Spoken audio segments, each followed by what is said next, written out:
I've seen the first couple of episodes of Star Wars The Bad Batch, and I've got some thoughts. Marvel is getting us hyped for when we can safely go back to the movie theaters again. And I've taken a ton of photos and new Pokemon snaps, so let's talk about it. All that and the latest and everything cool today in The Rundown.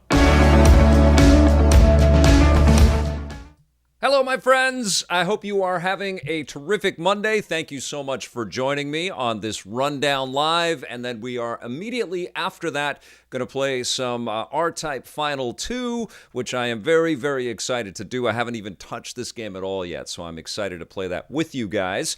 I just wanted to remind you that we don't disappear right after we do the Rundown. Hold on, I keep fiddling with this thing. I'm just going to move this up just a bit here like that. There we go. I think that's better. Hopefully I sound okay and look okay. Hey, you know what? I forgot to turn some stuff on. 1 second. You guys can see my shorts. Whew, I'm wearing shorts. There we go. Got to turn these on. We came in hot today. All right. Hopefully Spider-Man wakes up. There we go. Wait a second. I've just been running around. There are a lot of clips in the show today. It's going to be a lot of fun. Okay, so the way that this works is we do the rundown, and I can't really interact with the stream too much. Hopefully there aren't any audio hiccups. I have about a bajillion clips to talk about all the stuff that we're getting into today. And then right away, right after that, we're going to play some R-Type. Okay, so thank you for being here, Peter Kokasar and Native Laval and Andrew from Alberta. And AlphaCat is here, thank you. And Preston Rickwood is here, Darwin S., Neo Geo King, Joey, Jim Johnson was the first in the room. Jim, for that God bless me, you're getting the dedication today. Okay, let's get into this. Hey, welcome to The Rundown. My name is Victor Lucas, and it is my absolute pleasure to bring you the latest in everything cool, and that is also thanks to our friends at the Gaming Stadium. They are Canada's leader in online tournament facilitation. They've got things happening every single weekend. You don't want to miss out on all the cool stuff that they're working on. You can find out more about them at tgs.gg.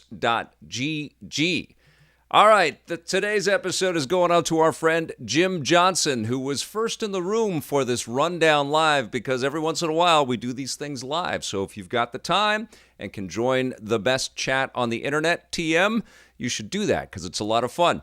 All right, let's get started with Jim's Rundown. Tomorrow, May the 4th, is going to be the release date of The Bad Batch, Star Wars The Bad Batch. Disney Plus has got a whole bunch of things going on all day long, including a little trailer starring the Simpsons family, which are a little teaser short that stars the Simpsons family, which is really cute. I can't wait to check that out. I have been able to watch a couple episodes of The Bad Batch, and I want to talk about my experience so far with the show, which has been very positive. But first, I wanted to regroup and hear a little bit more from the main star. It's so funny because Dee Bradley Baker, he actually plays the entirety of The Bad Batch. When the credits roll, it says The Bad Batch, played by Dee Bradley Baker. It's incredible. Let's hear from the man. Can you believe how much of Star Wars lore you can chart your own career with now at this point? I can't believe it. I can't believe the degree to which I'm playing in this universe that so captivated me as a kid. I just thought that was the greatest thing I'd ever seen when I saw the first Star Wars movie, and I never in a million years would have dreamed that I'd be a part of it and filling it out in so many different and fun ways. So it's both an acting challenge, and it's also a thrill as the boy in me to be so entangled and so involved in the collaboration that is this amazing universe that George Lucas brought to life. All of the Bad Batch characters are super fun, but who do you dress as on Halloween? I have the unfortunate characteristic that if I try to cosplay any of the characters, I look less like the character than if I were cosplaying it. I don't think I would look like the characters if I tried. The one that I would like to be, that I think would be the most fun, I would need the most help with the cosplay to be Wrecker, because Wrecker is Wrecker's a blast, and Wrecker makes me laugh. And he's got this sort of unclouded, boyish energy and also just this knee-jerk response to anything that's just totally honest, and he's like he's a little kid. But he also just likes to bang around and bust things up, and he's super strong, and all of these things that I am not. And so, in a way, I think I might envy him and like to actually try to be him the most.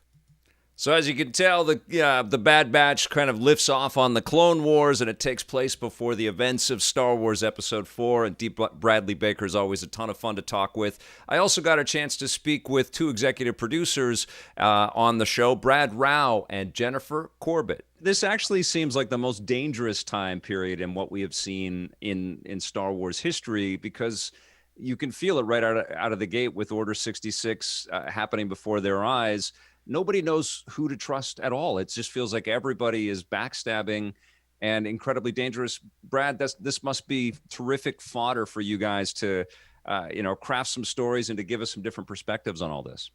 Absolutely. I mean, in this changing galaxy where the Empire is rising, but they're not at the full zenith of their power that we're familiar with in the original trilogy, there are gaps in power all across the galaxy. So who moves to start filling those gaps is really interesting. How our team deals with this changing universe and really just trying to survive is at the heart of our show. And yeah, the amount of stories we could tell out of that are almost infinite. It's really great. Is there a concerted effort on the part of the production team to kind of humanize the clones? I mean, we saw huge efforts with that with the Clone Wars series, but now it's almost like there's another slant to this. There are ostracized clones and clones that aren't good enough to be regular clones. Is that part of what we're going to get from watching the Bad Batch? Yeah, I mean, they start off as this unit that the regular clones, considered defective, and a lot of the clones don't even know they exist. So the Bad Batch is used to taking on missions and kind of being under the radar. But when the Empire takes over, obviously they run things a little differently, and the Bad Batch definitely does not fit in. Whereas the other clone troopers, because of their chips, question the Empire's rule less and less, and there's more of a division between our Bad Batch and then the regular clones. So this was a real thrill to be able to talk with creative people working on the show behind the scenes. Thank you to Disney for helping to make that happen. That was super cool. And I did enjoy the first two episodes. I'm going to talk a little bit sort of in general. I'm not going to spoil anything. Obviously, it's before the show comes out. But as you can tell from the conversations that I had there, that there's a lot of intrigue. This is when the Empire is really, they've activated Order 66, which we've seen the ramifications of in numerous Star Wars stories by this point, and it's personified and exemplified in an interesting way from this Bad Batch perspective, because we see the clones just following orders, but obviously the Bad Batch aren't exactly like the rest of the clones out there. And so there is this kind of otherness about this group, and they're constantly reminded that they have their own idiosyncrasies, and that's constantly thrown in their faces. And what I love about this show so far is that it's kind of humanizing these Clone Wars, these Clone Warriors, these characters that, I think the Clone Wars series in general, and Filoni's work on that, and all the creative people that worked on the original Clone Wars show did a great job at sort of highlighting that even though these are all created individuals on Kamino, they have their own personalities and their own dreams and desires, and there's some shades and subtleties in between all of them. And of course the Bad Batch has a lot more distinction and a lot more personality, and each one of the characters has a kind of a slant on all of this, and they kind of bind together. Now, some of that was shown off in the last episodes of the Clone Wars that Disney Plus put together for all of us Star Wars fans, and I loved it. But this, I think, is going to go even deeper into it. It's really going to be digging into where everybody stands in this universe, because there's a lot of people that there's a lot of characters that do just want to follow orders, and they're constantly encountering that. They're obviously going to also be encountering a lot of of new characters that sort of interweave into the storylines, and there's going to be a ton of cameos in the show as well. And already, from what I've seen, it plays to some nice fan service. But what I'm loving about this, kind of new direction of the Filoni-verse, the sort of Dave Filoni take on where Star Wars can go, is that there are lots and lots of story threads that we can pick up on outside of what we know in the Skywalker saga. And it's going to, interweave. We're going to connect and crisscross past plot lines and story threads and characters that we're familiar with. But it also shows that there is an entire galaxy out there, and these wars, these perpetual wars that are orchestrated by characters that have this sort of omniscient view on what's happening, affect everybody at every single level, And the more that the Star Wars stories, and you look at The Mandalorian in live action form, but certainly what has been going on with the Clone Wars and Rebels do, and even the comic books and the other stuff, the more that they kind of flesh out all of these different directions, the more I don't know, palpable and emotionally connective it all feels. It feels incredibly powerful, and it also sets up a platform for where Star Wars goes next. And clearly, The Mandalorian benefited greatly from a lot of the risks and a lot of the character ideas and the story ideas that Filoni and his animation teams have already been putting into the animated work out there. And I think The Bad Batch kind of, is an echo of a lot of that work, but also a liftoff on a lot of that work as well. And I think there's an empowerment behind this. There was a great deal of experimentation prior to this, but now I think everybody has, rocket fuel and a real sense of where they can go with their creativity and what kinds of new worlds they can take us to, and it's a lot of fun. So. I don't want to spoil anything about, the new characters that are introduced and stuff, but I really enjoyed it. And the one thing, too, is I'm not caught up on Rebels, and I've watched most of the Clone Wars episodes, and I can't remember every single minutia, every single detail that's been scattered across these, tremendously creative episodes. But that didn't really matter. There is a bit of a catch-up with The Bad Batch, and it's a new thread. It's a new kind of story. You instantly get to know these characters. They have specific traits which are tied to their names and their personalities, and so you kind of click right to who they are, and I thought that was really cool. So you don't have to come in, what I'm saying, with all of the background and all of the stuff watched, and you don't have to be part of the Star Wars lore group in order to appreciate what's in Star Wars The Bad Batch. So I'm looking forward to your thoughts. It's going to premiere tomorrow. I think it's the first episode, which is a 70-minute show. It's like a mini movie, and then every Friday, and I saw you guys in the chat, we're talking about episodes launching on Friday. So we'll probably get the first episode tomorrow, and then the second episode on Friday, and then every Friday after that. So I will definitely, be tuning in, and I'll follow up with you guys. But I'm really looking forward to your thoughts on it. But I'm not going to score it, but I'm giving it a big thumbs up. It is really, really cool. All right, now let's talk about what's going on in the other part of Disney's massive galaxy in the Marvel Universe.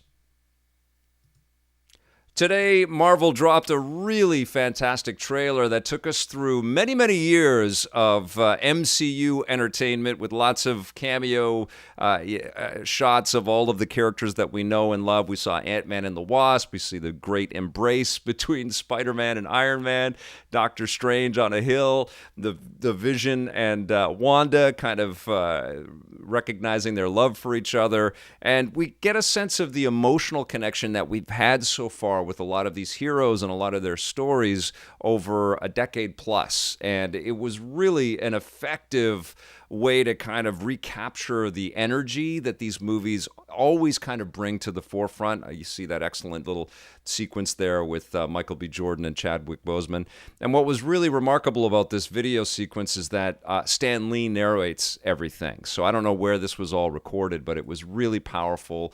And there's a lot of great little interconnected beats and sequences from across a whole bunch of movies. My favorite part is when, obviously this is a little bit from Infinity War, but we get into Endgame, which was really the last big, I believe it was really the last big moment that we as a collective were able to have with Marvel on screen back in April in 2019. I mean, maybe it was the Spider-Man movie that came out No Way Home after that, or I forget it's one of the home movies, the second one. But this was amazing that they showed off the reaction for the Avengers, and somebody had videotaped the audience just reacting to everything, and it's just absolutely phenomenal. I don't know about you guys, but I saw it opening night with my family, and we all had an incredible time. It was an introduction for my daughter to the fire that millions and millions of us have for the MCU. But of course, the big deal with what was revealed today is that we got a sense of what's in store for us. And this was, I think, Marvel kind of dropping the Infinity Gauntlet and saying, movies need to come back, and we want you to come back to movies. And I got to think that the movie theater industry was very appreciative of this video. We got a sequence from Black Widow. We got to see Scarlett Johansson and her castmates in action, and this movie just looks amazing. This is going to be the first one up. Comes out in July 9th, and then we got a little tease of Shang-Chi and the Legend of the Ten Rings, starring Simu Liu, and that is looking like a total blast. That comes out in September, and this was the big reveal. We finally got a sense of Eternals. Chloe Zhang is the director, and it's a cast of incredible performers from all over the world, and it looks like it's going to be cool. I mean, we don't know these. I don't know these characters. If you've read the Kirby comics, you know them, but there's a lot to kind of fill in the blanks there, which is really cool. And then to kind of end off this exquisite epic video sequence, they actually teased what's coming up later, like No Way Home from Spider-Man. We've got Multiverse of Madness next year, March 25th, May 6th for Love and Thunder, and then Wakanda Forever, the title for the next Black Panther movie. The Marvels, we get to know that Photon and Ms. Marvel will be there. Quantumania is coming, and Guardians of the Galaxy Volume 3. No date for Fantastic Four, but that was a pretty cool little bit there to show us that Fantastic Four is coming, and they've got a lot of entertainment planned for us. And that wasn't even the shows. They've got a bunch of shows coming out this year, like Moon Knight, and of course we know Loki's coming up very soon, and the Ms. Marvel show, and the Hawkeye show. We are very entertained. If you are, a fan of the Marvel Universe, man, we have got so much incredible stuff to look forward to. That got me hyped up. I don't know, how did you guys feel? Were you excited to check out all of that stuff? Were you happy to hear Stan Lee's voice? I sure was. Rest in peace, Stan. But that was a pretty epic moment for me today to sit back and just watch all of that stuff. Okay, I wanted to talk to you about something that I just watched over the weekend. It's a new Tom Clancy movie. I caught up with Michael B. Jordan as John Kelly in Without Remorse. This is Tom Clancy's Without Remorse, which is an Amazon original movie, and it's kind of par for the course with the Jack Ryan pictures and the TV show. Michael B. Jordan plays a military operative who is just completely badass. He's like a Navy SEAL. I believe he's a Navy SEAL, and he can survive anything, and he always never leaves a person behind. And this is a show or a movie that's filled with all kinds of intrigue and the idea that there's people that are up to no good and up to some crazy shenanigans and might be doing some backstabbing. And there's some pretty interesting action beats in this movie for sure. And of course it looks like a lot of the Jack Ryan and Tom Clancy stuff that we've seen, but it's also fused with, like a lot of movies these days, with the kind of John Wick, you can throw an army at me and I'll survive kind of action that we see. We see that this guy can survive everything, but maybe people that he loves don't. And then so he's a man on a mission, and we get a sense of he will stop at nothing to get the job done. He gets to know that there are some Russian operatives involved in the killing of people that he cares about, and so he goes off on a revenge mission, which gets him in hot water with the brass, but then he gets pulled into a wider mission.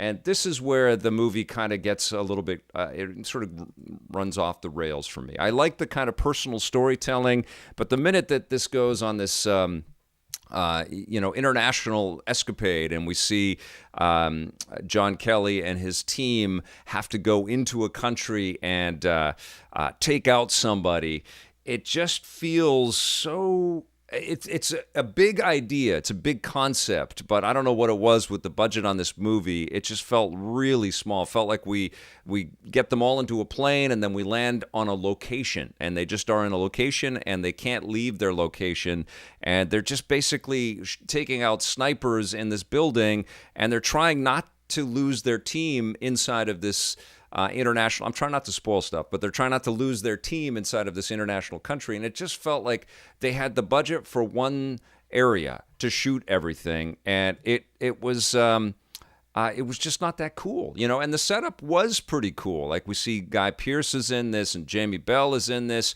I like this sequence here where John Kelly is getting some revenge and getting some information on people that have done some harm to him. We see that he is just absolutely ruthless. I liked all that, and I thought, it's a pretty fierce kind of outlook and a fierce way to deal with the world. But then, I don't know, everything just kind of gets squandered and small and a little bit silly and unrealistic.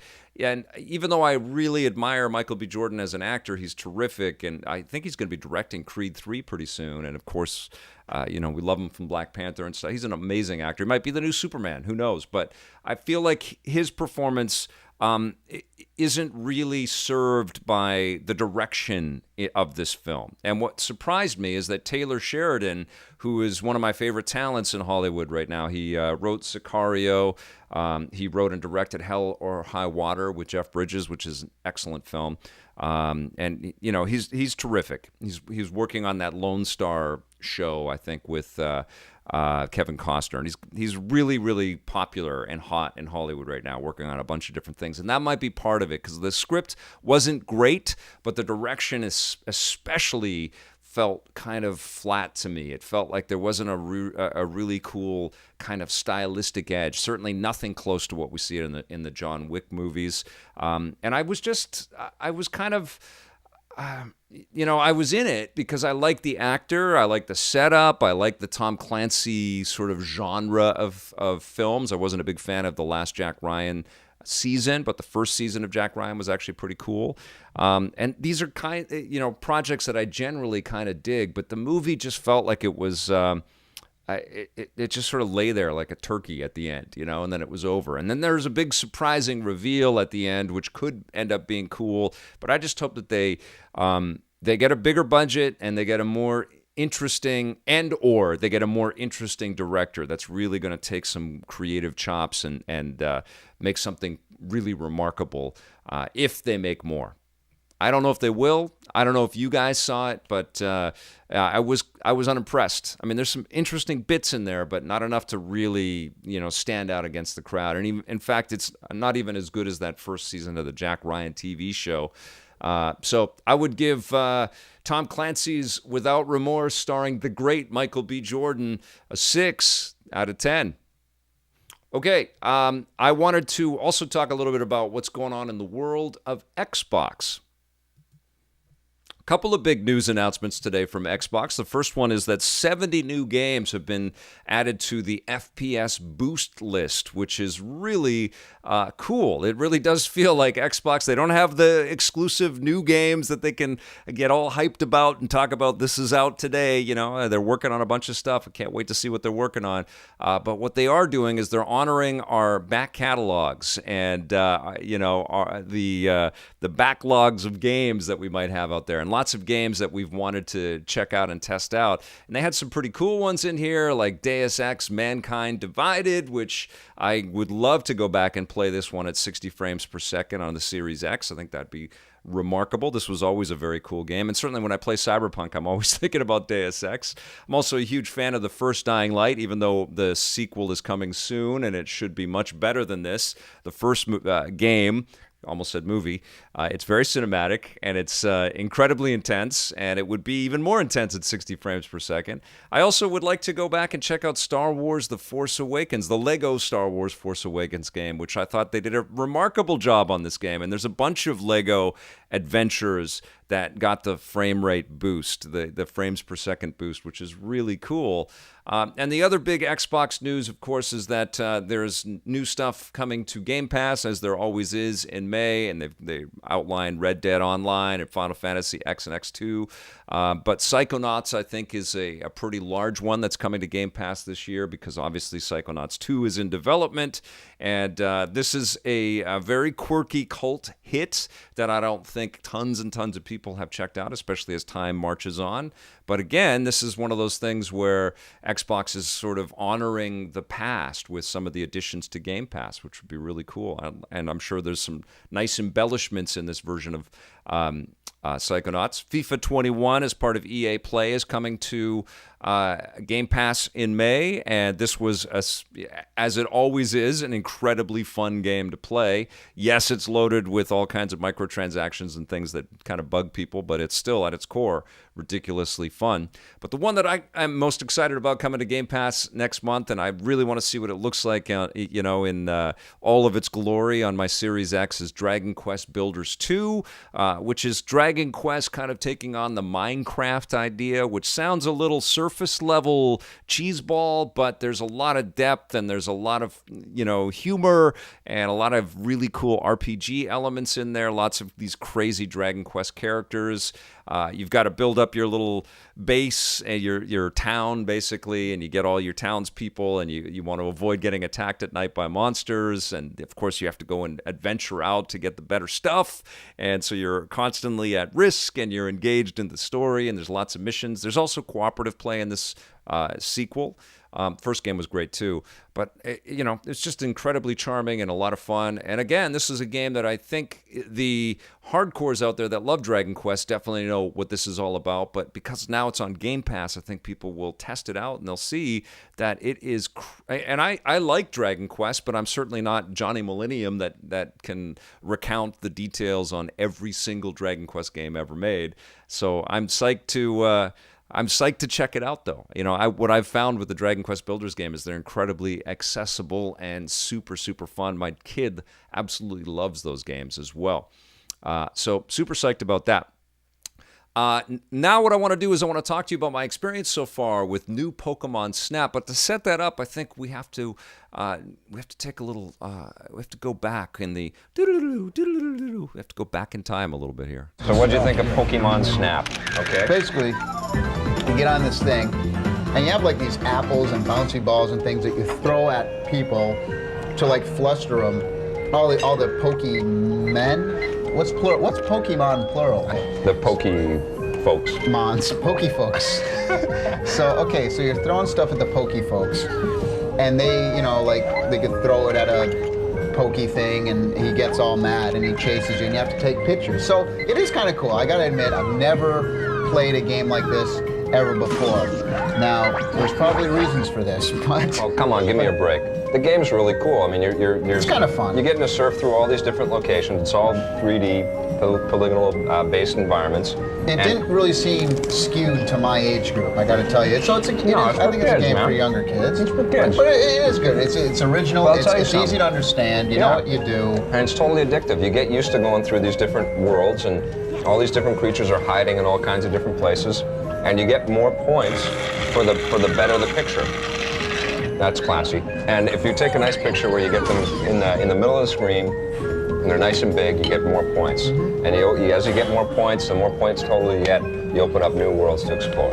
And it's a non-violent game, all right? So parents are gonna love that. Well, you're just like throwing apples at birds and stuff. That's not violent. That's not violent. I think the game would have been a lot better. Instead of taking pictures, you had like a shotgun. That would have been cool. You Yeah. could have went around the level shooting the Pokemon. That would have been fun. Maybe the sequel, Poke Blast. Pokeblast. I give it like a 7.3. I mean, you know, I'm not rushing home to play it again, but it's an original game. It's something different, which I like to see. 7.3, I'd give it a 9 out of 10. All right, so that was $19.99 for the Nintendo 64. And as you can tell, Tommy and I were impressed by Pokemon Snap back then. And I got to admit, I haven't really thought about Pokemon Snap all that often since I played the game. But there was something absolutely intrinsically fun about the original title, and also incredibly original, because people were still, kind of trying to figure out how to navigate through 3D space. And of course, shooters were huge. GoldenEye was huge on the Nintendo 64. Doom was huge on the PC. But we weren't doing too many, playing too many experiences that were about photography or about, fun that wasn't also overtly violent, like we were getting into some kind of conflict or combat or something. And I know back then I was thinking there should be more games that take us in different directions. I mean, there were puzzle games and things like that, but we should have titles that have some action to them, but they are explicitly non-violent. And I think Pokemon Snap kind of came in and filled that void. And of course, new Pokemon Snap also is looking to do the same kind of thing as well. Like they are, what you do in this game is you get into a bubble vehicle and you cruise around and you take photographs of all of the Pokemon. And what you're going to recognize as you look at some of this footage is, of course, times have moved on, and time has moved on and marched on, and things are a lot more beautiful these days, and everything's in high definition, and all of the character renders and models are terrific, and they're to scale with what we know of the Pokemon characters, and it's really cool. I mean, even the technology that is sort of employed in the game is much more futuristic and makes a lot more sense with what we recognize with cell phone cameras these days. And I say cell phone cameras, and that is the first thing that comes to my mind as I check out a game like New Pokemon Snap. We've progressed so far with games at this point. And even though photography hasn't really taken off as a hobby within video games, like in terms of the gameplay that we play, that much. There are certainly games like Spider-Man where you're Peter Parker and a photographer and you've got to take some pictures. But, what we have seen is that photo modes have become an incredibly integral element of enjoying modern interactive entertainment. And so there haven't been a ton of photography games in the last 21 years, 22 years since Pokemon Snap first came out. But photography in games has really grown and really become quite remarkable. And I think what's kind of different about experiences now is, we have so many touchscreen engagements. We have so many pieces of entertainment on our smartphones and our tablets. And I played this game on my Switch and on the Switch Lite, and I played it in portable mode and on the screen, and I could not stop thinking that this would be way better suited as an AR experience on a smartphone. It's great that it exists. It's great that it's on the Nintendo Switch, and I got to tell you that I played it on the screen. I streamed some. I played it on my television set, and I was using the thumbsticks. But it's way more fun when you can pick up the Switch in portable mode and you're looking around, and you've got a little bit of that augmented reality experience. Even though you're looking at all video game graphics from whatever direction you're llooking in, it was, that one-to-one connection of the motion controls is much better. And I also think that because it only exists on the Switch, right? The Pokemon Company and Nintendo worked it out so that it's only on the Switch. But if you've got the Switch Lite, that is the perfect platform for new Pokemon Snap in terms of what Nintendo is offering. I still feel, though, as cool as the experience is, and you get challenged with taking great photographs, and you come back and you get everything kind of looked at and judged and rated, and then you're sort of leveling up and new areas get unlocked. As cool as that hook is, and they've done a really nice job at giving you like underwater levels and jungle levels, and you go through in different branching paths and things like that. All of that stuff is great.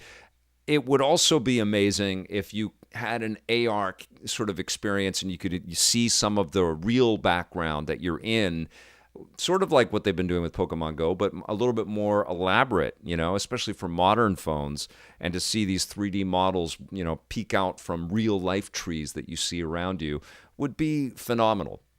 And it was really hard for me not to think about that. I really wanted to see Pikachu in my local park. I just think that would make a tremendous amount of sense. That being said, the core sort of design philosophy of Pokemon Snap, the way that you play the game, is still as fun today as it was in 1999. It may be not as fresh or original, and we've certainly had tons and tons of different gameplay ideas that have been introduced into the world since then. But there's something really chill and rewarding and relaxing. I've been playing a ton of Returnal, getting my blood pressure up and getting angry. And so it was nice to just sort of relax a bit, and just unwind and just cruise around in this on-the-rails experience and take the best photographs that I could. I will say that I showed this to my kid, my 9-year-old daughter, Ruby, and I think the visuals were somewhat attractive to her at first, but she is in Roblox world now, with her friends, partially to have that social connection because they get online and they chat with each other while they play.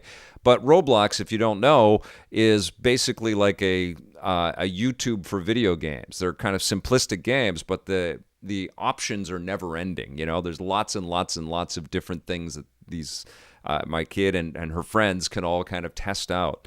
And the comment that came back after playing some new Pokemon Snap for a while is that it? That's the whole game? I'm just taking pictures of Pokemon? And that is kind of the challenge of it. That's the game. You have to really love these characters. You have to really be committed to having this kind of photography type of experience. Of course, there's a storyline, and of course, you get new abilities and new sort of opportunities and experiences are opened up to you as you get better at the game. But the core of the game is riding these rails and trying to take these photographs. And you're going to see a lot of these creatures over and over again. You're going to see a lot of these sequences over and over again. You're going to have some questions about how your photography has been judged by the AI within the game. You can also share things online, and you can customize the photographs and all that stuff, which is really cool. But I think that this is a game for people that just love Pokemon, that really, really just want to escape into the Lentil region and check out these areas and take these photographs of these different characters. And then you can augment your photographs and share them with your friends. But I got to think, of Pokemon Snap? But I got to think, man, like this experience would have just been so much better served using real life social media and real life technology that all of us are walking around with in our pockets. And who's to say that that's not going to be sort of an end sort of destination for Pokemon Snap as a brand? I feel also that because we have photography sort of employed in so many experiences where you can you pause the action and then move the camera in whatever direction that you want to and then share that. And, I think there's whole sort of social media galleries of people showing off their skill set, whether it's Red Dead or Assassin's Creed Valhalla or whatever, showing off these incredible images that they're pulling out of the games, like Ghost of Tsushima. And it's really lovely and beautiful. It's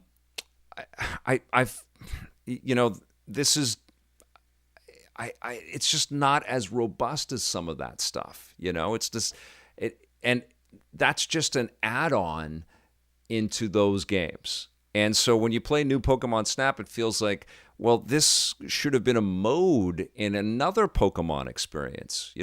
Almost like if Niantic and Nintendo and the Pokemon Company said, okay, well, let's add Pokemon Snap to Pokemon Go. And so that'll give you a whole other thing that you can do when you're cruising around outside. Or any other Pokemon adventure, Pokemon Sword and Shield, but you also get a Pokemon Snap kind of component in there. It feels to me a little bit thin. I mean, that's the best way. It's not fun, and it's It's definitely relaxing. It's definitely chill. It's welcome in this kind of stressful reality that we're all living in, for sure. But it does feel like it could be an add-on to a larger type of experience, particularly with how so much of the video game industry has adopted photography into their games at this point. So I still have more to play. I don't want to kind of put a button on my whole thoughts on it, everything, and give it a score just yet. But I wanted to share kind of my thoughts and my feelings and all that stuff. I still think it's a great concept, and I also feel like it's a great proof of concept for where Nintendo can and its partners can go with this idea, and I've said it a lot, but I think it's a natural on the smartphones. Okay, I've got one last little bit of news, and it's kind of interesting. Sony sent out a press release, and Jim Ryan actually wrote up a blog on their on the PlayStation website today that they are partnering with Discord. And if you guys can remember, we were talking about Discord possibly being acquired by Xbox just a few short weeks ago. So Sony and Discord are partnering. There's going to be some new sort of exclusive functionality tied between their brands and their technologies. And the other big thing is that Sony has invested a bunch of money into Discord. They're a minority investor into the company. So that's very interesting. Never a dull moment in the video game industry. But I thought I'd like to share that with you guys today. All right, you guys, that's going to do it for the rundown for today. I'll be back again with a fresh episode for tomorrow. Thank you so much for watching today. Thank you to all of our subscribers. And of course, thank you to our EPN members. We'll see you tomorrow. And until then, play forever.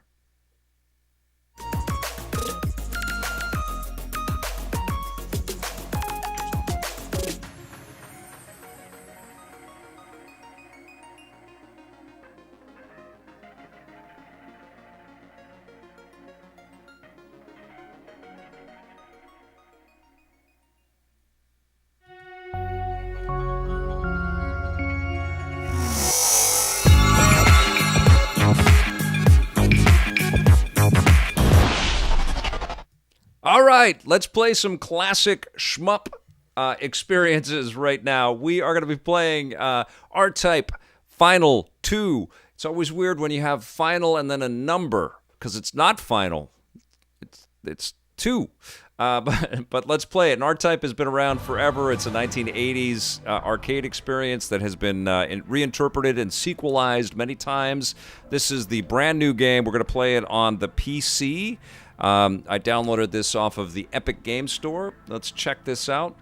It was a mega rundown, wasn't it, Nodding 56? That was a lot of stuff to get into, I told you guys. Did I blast the audio? No, I didn't see my chat.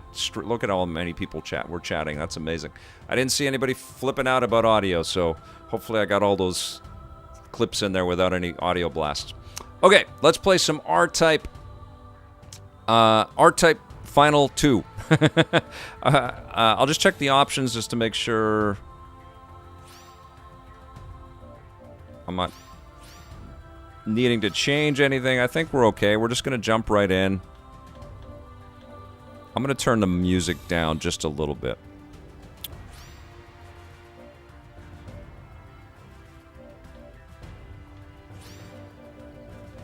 All right, here we go. Audio was good. Thank you, Pathetic Earthling. Okay, here we go. Yeah, I really came in hot on the rundown. It was just like the very last minute. Oh my, it's 3. Oh my God, stream. Let's go. Okay, this is the hangar, so we can customize our ship. Let's see what's going on here. You get a couple of different options, and obviously there's lots to unlock. I don't know how much we're going to unlock, because if you've never played R-Type before, then I think that's probably unlikely, you know that it's incredibly hard. So let's check it out. Ooh, I like the black one with the blue. That's cool. That is great. Okay, let's put a decal image or decal. Groovy. Is there a bat? I always look for a bat. Developers need to put more bats into their decal selections. Okay, here we go. Where did I add this thing?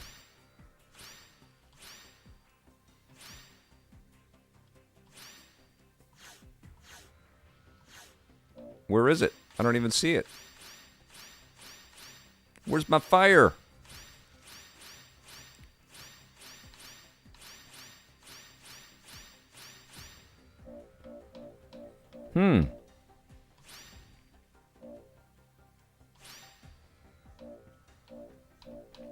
Let's put the skull and crossbones. Sure, why not?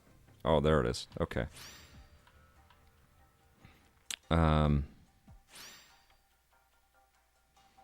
So rotate the decal.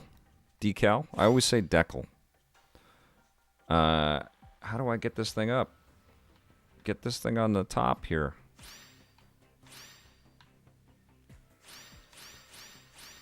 Okay, that's kind of cool. Zoom in, increase in size, decrease in size. That's cool. Cool, all right.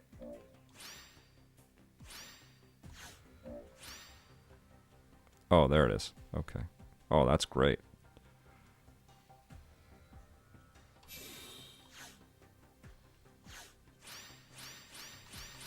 Cool. Okay, nice and simple. All right. Decal. I know, pathetic earthling. I you know what it was? It was like nobody had told me how to pronounce it. I'd never heard it, and I would read it in comic books and things like that. And let's play kids mode. I'm not too proud. And I would just read it, and I said, that looks like Decal. I'm going to go with Decal. And I think it was Tommy, when we were reviewing probably racing games and stuff, he would say, Decal. And he was, decal. And then I corrected him on a word or two after that, as you guys are probably aware. Watching EPN is nice and simple, and everyone should do it, Blade Blur. The great Decal Tree, Louis Arias. I only found out today that there's a Star Wars-themed Simpsons short streaming on Disney Plus tomorrow, The Force Awakens. I did talk about it. I didn't name the title, Nodding 56. That was one of the bajillion words that I said during the rundown. Respond with a thumbs up. I like that there's a little bit of a story here. Blair Farrell's backing me up, saying I used to pronounce the character's name Magneto and not Magneto. Right. I mean, when you're just reading these new words, you don't always know how they're pronounced. And if, you don't have like a fellow nerd around you that's going to teach that to you, you're just going to grow up thinking it's spelt or said in a different way. Hey, Vic, what is your favorite shooter, a.k.a. shmup? I love Defender. I'm not good at Defender, but I always thought it was so cool that you had to save the little people before they fell. I'm a huge Eugene Jarvis fan, so Defender, definitely love that. It's kind of a different idea on a shmup. I do love R-Type. I loved Scramble. That was, back in the day. Galaga. I like the genre. I'm into it. I mean, I'm into the new ones that keep coming out as well. That was a great one. That was from Video Game Obsession. I checked out, actually, what is it, Slifeed or Sylpheed on the Sega CD when I was checking out the Polymega games. And it was great. Okay, so I didn't change anything on the PC. And I'm running this on a pretty decent PC, but I just went with the... It's the thing I forget about with PCs is that you can adjust your settings like crazy. So I don't know if this is running at optimum, but it looks pretty good. But as you can tell, it's all polygonal. So it's like pseudo 3D, which I like. I love pixel stuff too, but I like when developers aim to kind of modernize some of the classic gaming experiences out there. Doesn't always work, but I like that attempt. All right. Like we were playing Bionic Commando Rearm not too long ago, Rearm 2, and that was awesome. So, but this is brand new. This is not a like this just came out on Friday. So this is not a classic game. NIS America is the publisher on it. It's out on every machine, I believe, including the Switch. I'm using the trigger buttons to shoot right now. Okay, and I can throw my support thing and ahead of me, or I can attach it behind me, which is pretty cool. Oh, I'm playing kids mode. That's why I'm like, oh, this is manageable. It's not too hard. I forgot I'm playing kids mode. That's okay, right? We want to see some stuff. Oh, I'm dead already. See, I'm talking too quickly here. That's right. Resident Evil 8 coming out this week. I'll be streaming it as soon as I get it, as soon as I can. I don't have it yet, but it's in the works. Can't wait for that one. All right.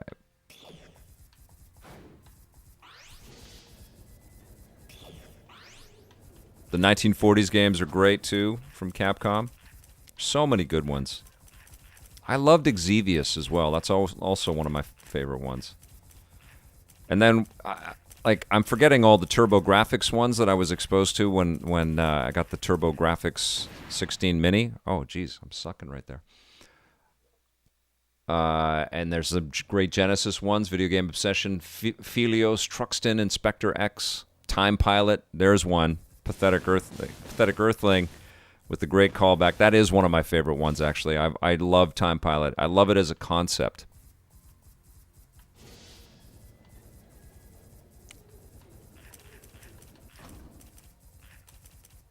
So I'm just holding down the trigger button and I'm auto-firing.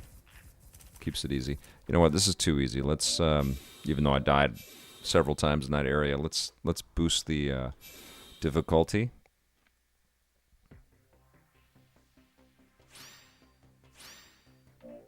Let's go to normal. Let's see how we do.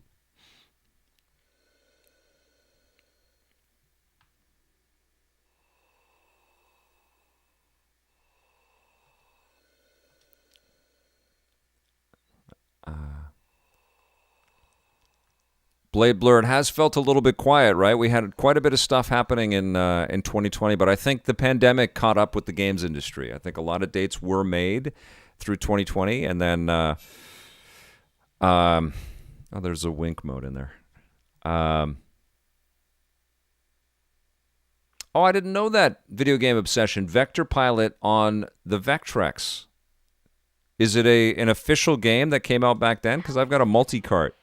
I'll see if it's on that. Now you are about to go. I didn't even know that, Video Game Obsession.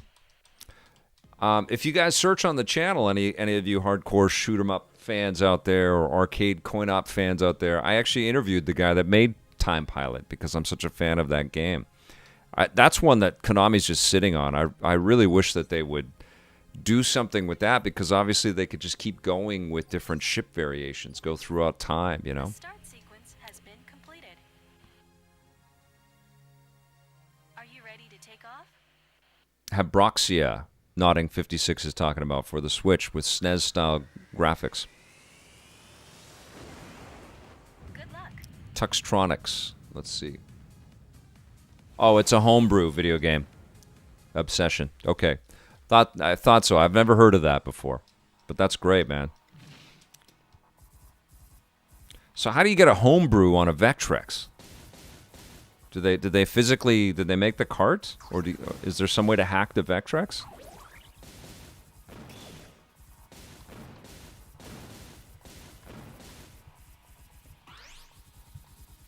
Okay, here we go.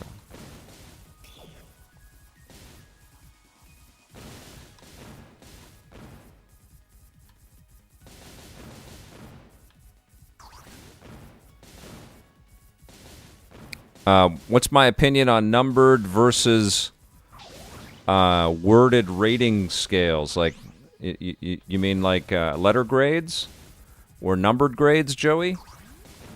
I've always thought out of 10 is pretty straightforward and pretty simple. I mean, I totally get the argument for not having scores, and I'm not a big fan of Metacritic and using those, employing those to give bonuses to developers or to sort of equate whether a game has value or not. I think it's a little too defeatist, not defeatist. It doesn't really represent the totality of the effort. But I think what's more important is you kind of sync up with critics and with people that in your world that you respect, and you kind of listen to them.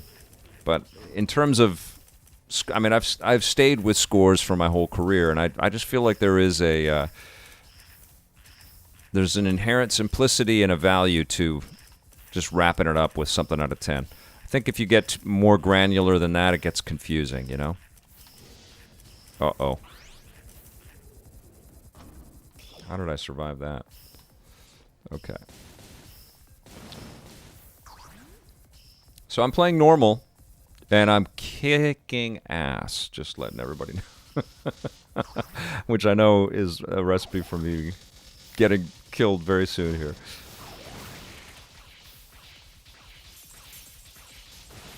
Some nice special effects. It's a pretty game, right?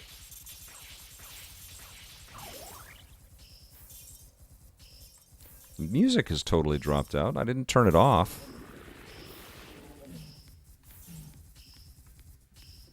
Oh, it's in there. Okay. Uh-oh. Uh-oh. 5 minutes to Wapner. Uh-oh. Ow! Of course. It's very colorful, right? A little bit stressful. Tommy's point system, 8.7 out of 10. Very confusing. Yeah, we got a note from Discovery about that. I always just kept it going because it was funny in the show, and it was another thing for us to argue about. And then when we hit Discovery Science, they were like, "Yeah, that's not working. You guys have to simplify your scoring. Can you make him do at least a 0.5 out of 10? Put him on that scale." And he obliged, begrudgingly. It doesn't help things that every outlet has a totally different thing and a totally different way of looking at everything. We partnered with a bunch of them. We had Insight as a partner. We had video game tips and tricks. I think we had EGM for a while. And we had Next Generation magazine, and they had a star rating, I think, Next Gen, out of 5. And I remember arguing with Tom Russo, who was the editor-in-chief back then, about because we were doing stuff like saying we give it this out of 10, and Next Gen magazine gives it and then out of 10, and Tom would say, but we're not out of 10, we're stars, we're like 4 stars or 5 stars. So can you double it? No, it doesn't work that way. We're 4 stars out of 10 or 4 stars out of 5. It's like, okay, I guess we'll figure that out in the show. A little behind the scenes trivia there for you. Tom rocks. All right, here we go. Oh! Boo. If it's PS5, then 3.87 out of 10. Oh, I'm playing this on the PC using an Xbox One controller. Okay, let's continue. Well, I've got another credit. Okay, here we go.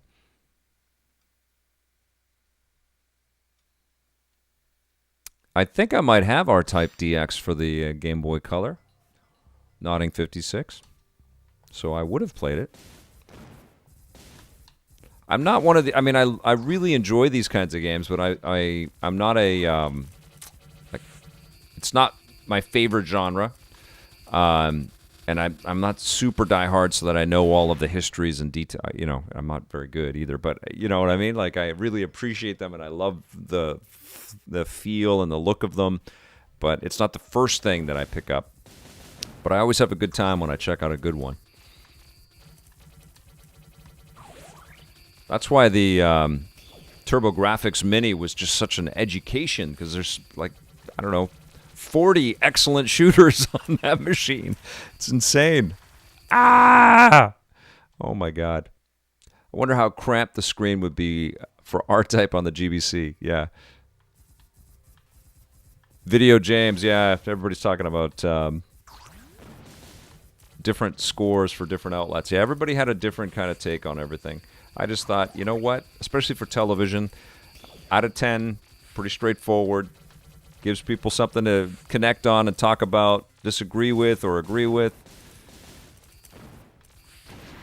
I did have somebody ask recently, like, what's your process for your score? How do you break down your score and give your score? And it's not a oh, I've got the little mouse cursor. I just noticed that. It's not like a scientific dissection, you know. I think the scores and criticism in general is so subjective. It's so much about how something feels to that individual. And that's the value in it, you know? Like, we're not robots. The people that review this stuff and the people that consume this stuff, we're not robots. And so I think the only way to get value out of criticism is to understand who the person is that's critiquing. And that's what television is perfect for. I learned that from Siskel and Ebert.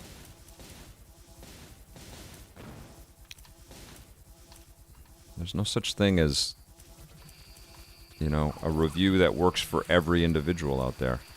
Lots of people love things that you don't. That's true for everybody, or vice versa. Oh, come on. All right. Soldner X2 Final Prototype. Like, these names are amazing. On the PlayStation 3 video game obsession. Big fan of that game. I remember playing that. Okay, come on now. Can we not kill the tulips? These, like, invincible tulips. This is going to be the name of my band. Can't kill them.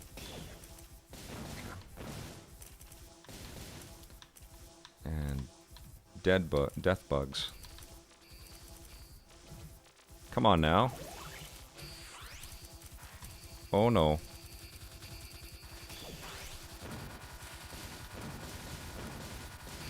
Oh yeah, how did that happen? Not so invincible. Uh-oh. Oh yes.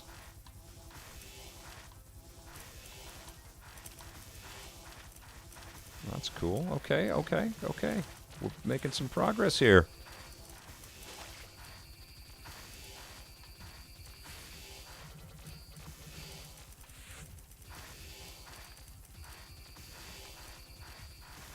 Ah, oh my God, look at all that. Wow. I've got like this Monsanto super spray coming out of my R-Type jet. It's kicking some butt. Okay. Get him. Get him. That's it. Can't kill the tulips, you gotta kill the pot. All right.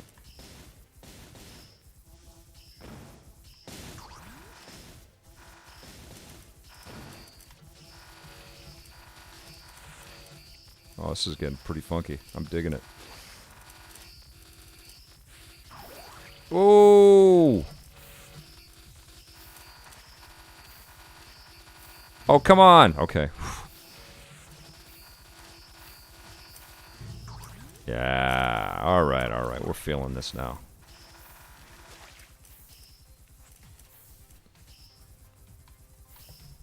Groovy. Okay. I can't really look at the chat and play this game.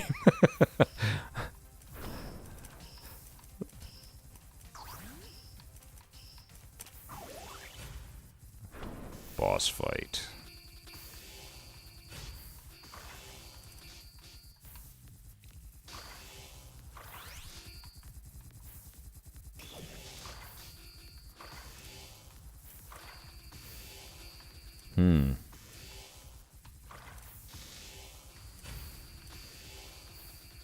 I was like a giant elevator button that came out to attack me. What was that all about?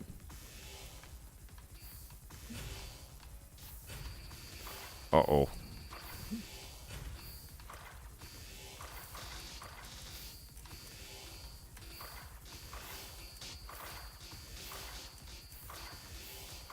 Come on now.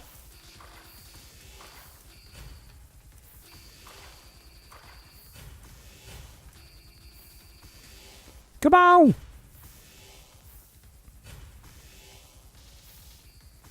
Oh. There we go. Take him out. Oh.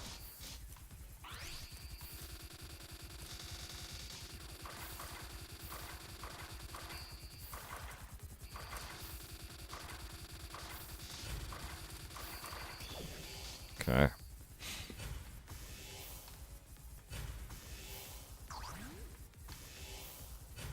Lasers. Okay, come on.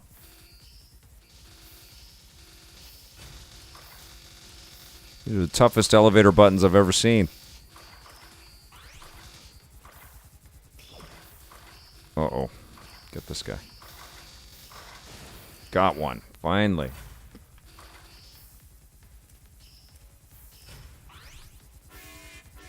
Oh, no.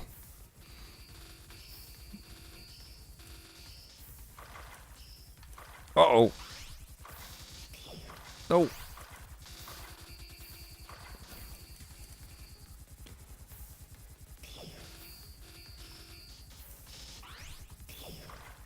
Keep picking it up too soon. There we go. Did I get it? I did! Woohoo! All right. So Call of Duty is essentially the R-type as you're avoiding bullets and shooting back. Kind of, right? I vaguely remember preferring X-Play's number score consistency, but was more interested in EP's actual game review, content analysis. Bruce McLavy. Right, you got to pick the stuff that you dig, right? Vic, they flash red at the bottom of the planets. Big fan from London, Ontario. Morgan, thank you. Thanks for the advice. Invincible Tulips featuring Sourpuss. Oh, I'm reading and not... Did I just die? Sorry, guys. Okay, here we go. Third mission.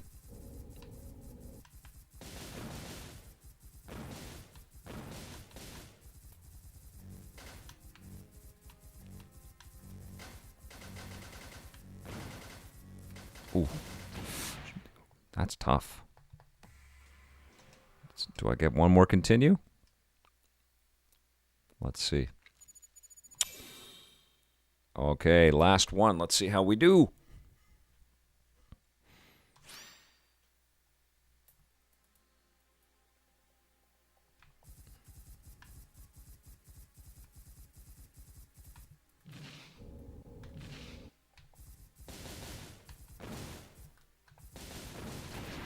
What the heck was that? Did I overheat? I might have overheated.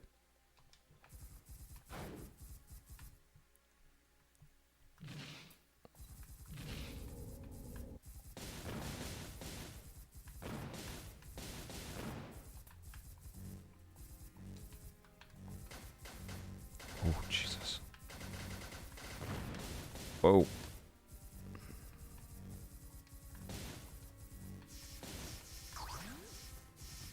There we go. Nice. Oh. Okay, there's going to be a lot of swearing.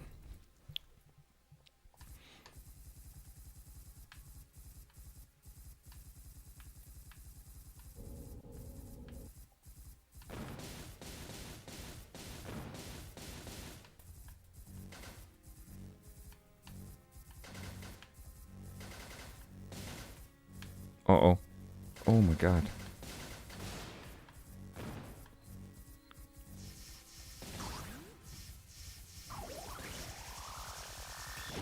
Oh, I knew that was coming.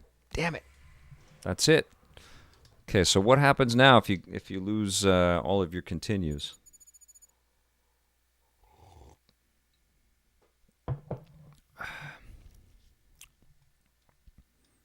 Nodding 56. I would love to chat with Adam Slessor. That would be incredible. I haven't scheduled a new live one yet. Because I'm cutting one. I'm cutting the Billy Campbell one. But stay tuned. It will be a Friday.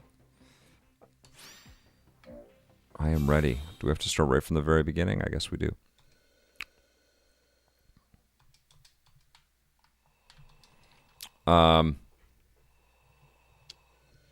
Stay tuned. That's all I can say. That's a great suggestion, and I would love to have Adam on for sure. And Peter Kokosar wants Scott C. Jones. I would love to have Scott on as well. We definitely have to get caught up. Okay. That's right, Blair Farrell.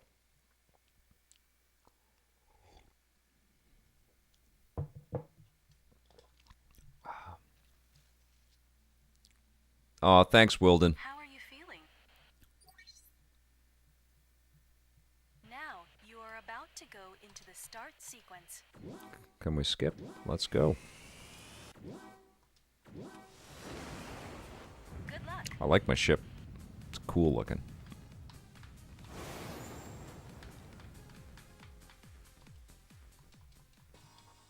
All right, here we go. Starting from the very beginning. Let's see how far we get this time.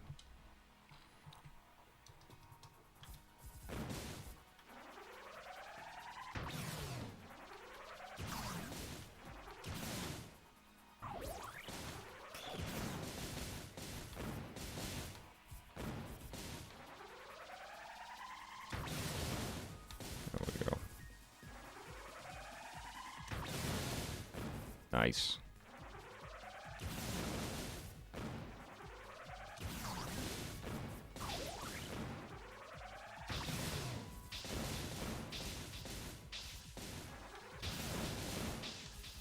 Cool.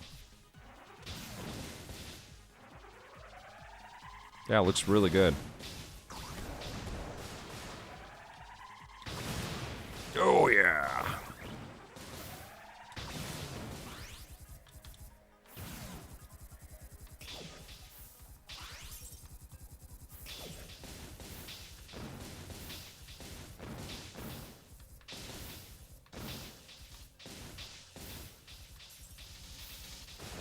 Cool.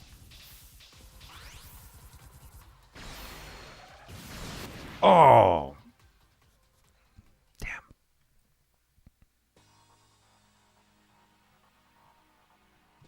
Oh, I love Greg. He's a totally cool dude. I'd like to have him on for sure, Blair. I like that idea a lot.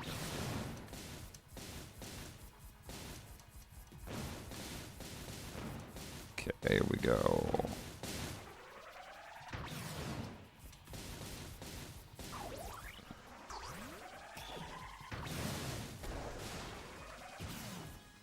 Is this the thing that got me last time?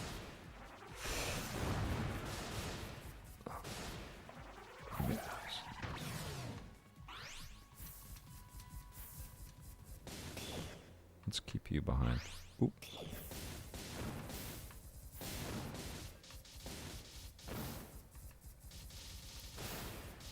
Reveal.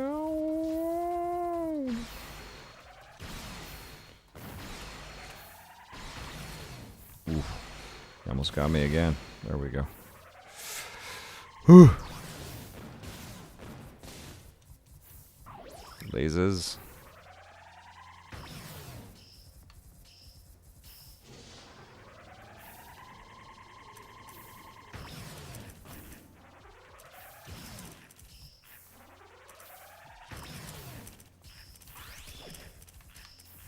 There we go.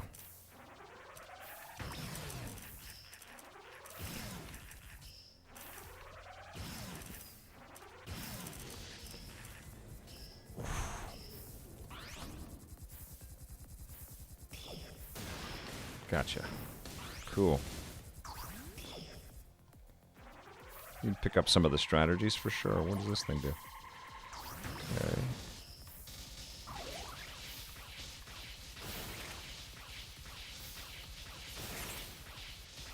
Yeah, it's pretty. I like it.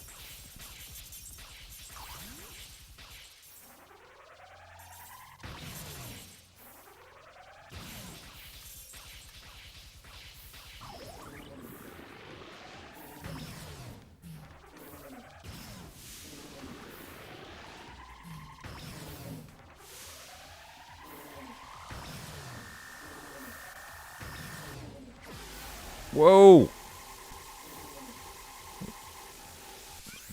One angry alien. Did I get him? I did! Yes! Greg has some stories. Yeah, he's been a part of tons of different companies in the video game industry.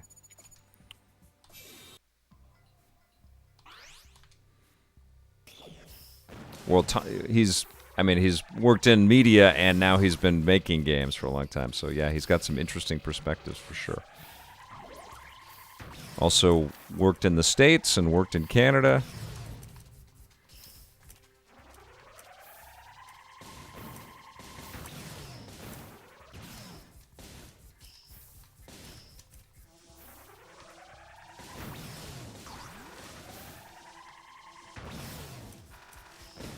So Black Flag is just below chess for you, Peter Kokasar. Black Flag is an extraordinary game.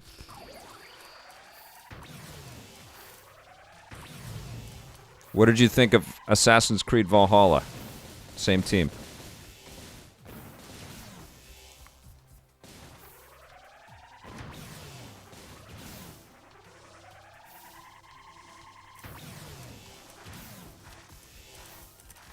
This is really fun.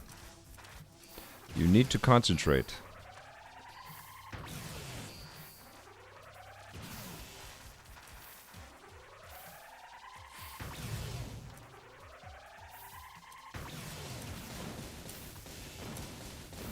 Yeah!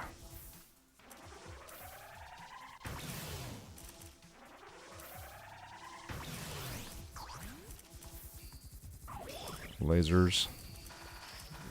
Frickin' lasers on my power-up.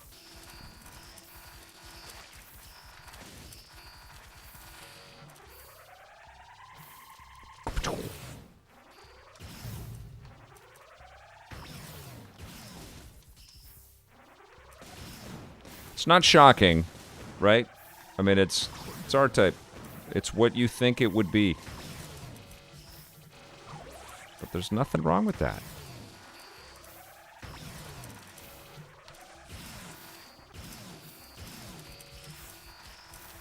Uh-oh.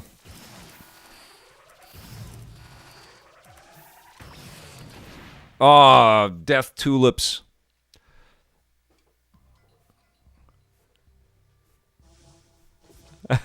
Oh, God.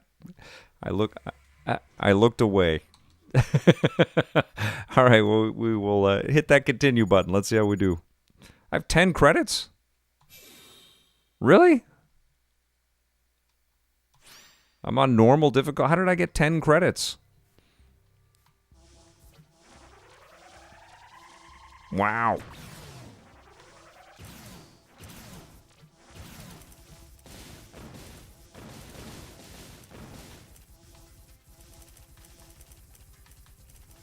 All right, here we go.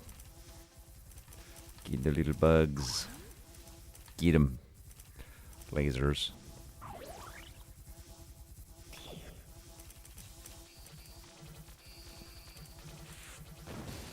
Oh, come on. Tiny little speck got me. The death tulips, right?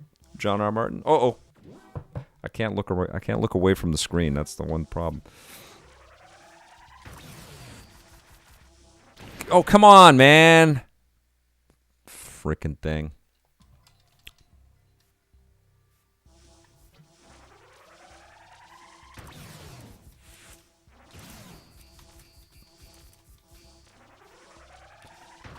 Of course, it's much harder if you don't have a power-up and they start you and there's no room for you to go. So let's restart that again. Okay, let's do it.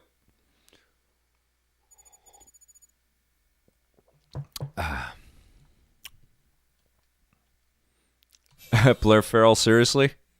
With Chrono Cross there? That's awesome. So we can try different fighters. Why not? Let's give this one a shot here. Let's see what this looks like.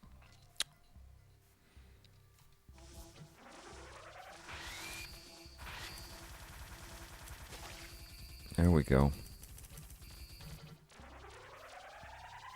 Oh, for crying out loud. I'm glad you streamed this game. I've been curious to see how it would turn out. I'm impressed so far. Right on, Donning56. I aim to please. I'm a variety streamer. I like to try a bunch of different games out. Ah, come on. Thank you. Oh my gosh. Okay, you really need some power-ups, man. You cannot survive in R-Type without augments. Where are you going? Why did you go over there? Give me a break. Oh, for frack. Contra is one of my all-time faves. Peter Kokosar saying. Well, I love Contra too. Also, very hard.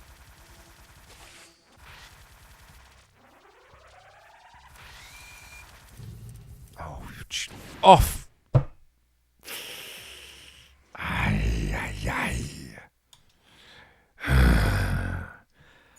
Let me start it again. I'm going back to my ship. I'm going to blame it on the ship. Is that okay? Get out of the way. Get out of the way. Oh, I hate those tulips. What was your favorite 2021 Oscar movie, and what about the awards themselves? I watched a little bit of the Oscars, and they had a tough time because I don't think many people watched movies in 2020. Period. I think they did an all right job with the show. I like the casualness of it all. I like that it was shot at 24p, so it kind of looked cinematic. Thought that was a nice touch in terms of the Oscars. I agree with Nomadland. I think it was the most arresting movie of 2020. I know it's not for everybody. I think the Oscars aren't for everybody. I think that we are in the glory days of television and like series that feel like movies that are on every week. Oh my God. And I think it's going to become, it already is very hard for the movies to stand out, and I think it's going to become increasingly more difficult. But I think, yeah, the good nominees were chosen in general, and I didn't see The Father. Oh, come on. Oh, why would they start, like, seriously, developers, why would you be, like, start where you're going to die instantly? I mean, I know you got to screw up to die there, but there should be a little breathing space, especially for the streamers out there who are trying to put cohesive sentences together and aren't necessarily paying the closest attention to the screen. I didn't see The Father, and I thought Chadwick Boseman was great in Ma Rainey's Black Bottom. But I still haven't seen Sound of Metal yet, but I mean, from what I've seen of it, Riz Ahmed just looks like he gives it everything he's got. So that was who I would have chosen, but all the other ones I was kind of fine with. I mean, I think it was kind of a weak year for shocking film because of the pandemic. You know, a lot of stuff was held back. Most of the bigger budget blockbuster stuff was held back, but man, that is hard. That is hard to squeeze through all that stuff. How did I do it before?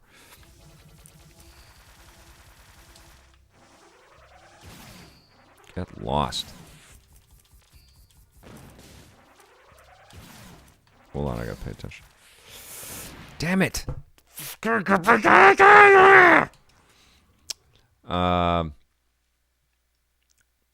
I'm so pleased that this game exists and maintains the R-Type difficulty, Abby Jameson.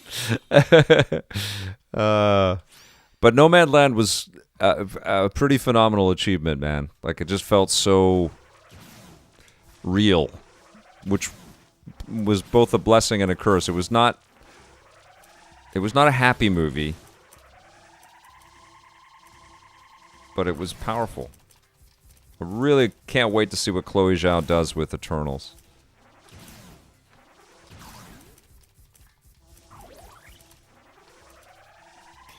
Uh-oh. Get away from me, you little freaking fireflies, you drive me crazy. Oh, no, my God. Oh, I'm going to start busting furniture. Oh, my God. I've got past this before.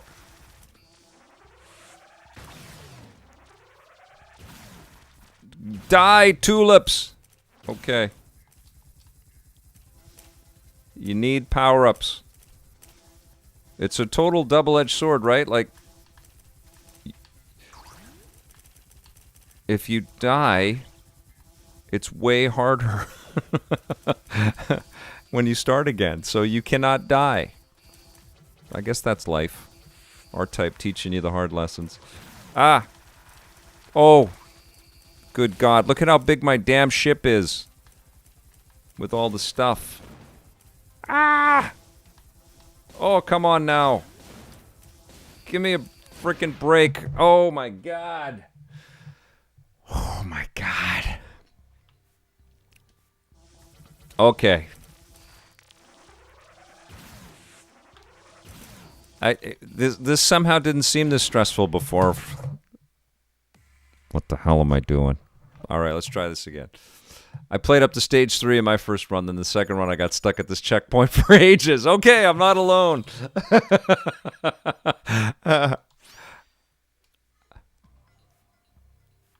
Oh, Last Disciple, I heard about that. Oh, for fuck. I'm trying not to swear, but this is... Let the anger flow, Sir Pens. I heard that... you guys got me talking about Oscar movies, and I'm trying to, like, navigate these little dots in R-Type. Come on! Give me a break! Oh! Yeah, I want to see the Mads Mikkelsen movie, too, the Last Call or whatever it's called. Thank you. Go away. Die! Die! This thing feels a bit high. It feels like it's like right in my eyeball. I'm going to blame it on the microphone. I'm going to drop it down just a bit here. There we go. Okay. I'm trying not to blast everybody's... my kid might be watching too. I don't know what's going on. Don't know what's happening out there. Okay. How you guys like at this stage? Really showing you guys the game, the full gamut here, aren't I? Ah! Look at this. Madness. Dead again. Oh, my God. I did way better than this before. What happened? Do I have to go back to kids mode? Get out of here. Get out. Go, go, go, go, go, go, go. No! I'm going to start chucking things around here pretty soon. Got blood pressure's going up. Oh, I hate these little bugs. Freaking death tulips. Watch out! Get out. Oh my God, how am I still alive? How come it's so much harder now? Thanks, Rabbit. Robot Rabbit, for jumping up there. Thank you. Thank you. Thank you. Okay. Get this stupid thing. Get out of the way. Oh, my God. Oh, come on now. Go, go, go, go. Thank you. Whew. Oh! Oh, my God. Duck, dodge, duck, dip, dive, dive, and dodge, yeah.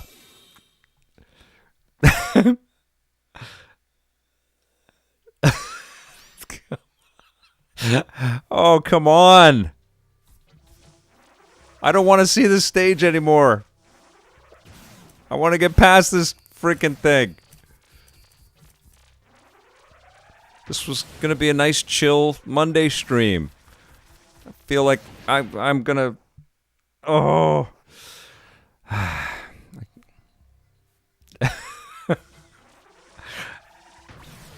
I just... Thank you. All right, there we go. Maybe I'm just doing it wrong. I'm just doing it wrong, guys. Doing it wrong. Die! Oh, you frickin' gosh.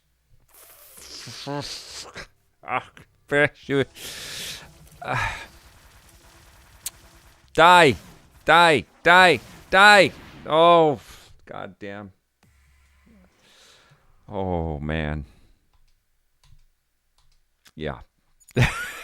This is so bad. I apologize. And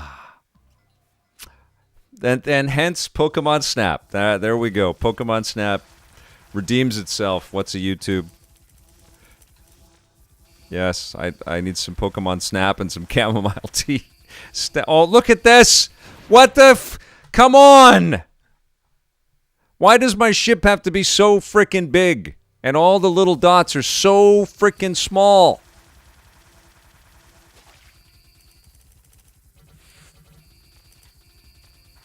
Die! Die! I can't dot. No! Oh my god. I just want to get past this freaking tulip.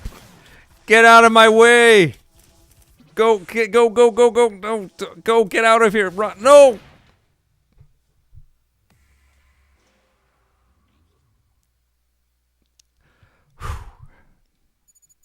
I'm not having fun, guys.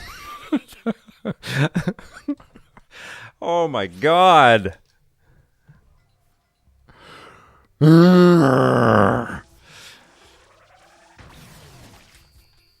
All right, come on.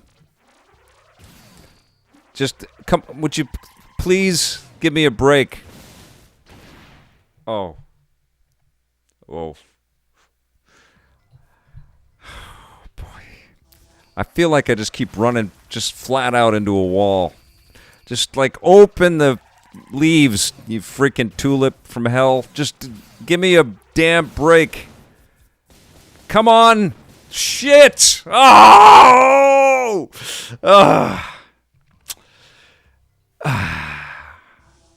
Well, this is the game I'm streaming, Michael Yu. That's what I would do. 100%. Corey Nolan, I would yes, it's Victor Rage Lucas. I don't know. No. I don't just keep playing games for the abuse. Returnal looks incredible, doesn't it? It's Chris Smith. Oh, if that's it, that's it. That's it. Going to the main menu. Okay. You guys get it. I think that's good for my agita. I'm good for playing a little R-Type 2. I'll be back tomorrow. I'll stream something and we'll have some fun. Might be a little more chill tomorrow. I don't know what I'm going to be talking about tomorrow, but that's good for me. Thank you so much for watching today, though, everybody. That was a lot of fun.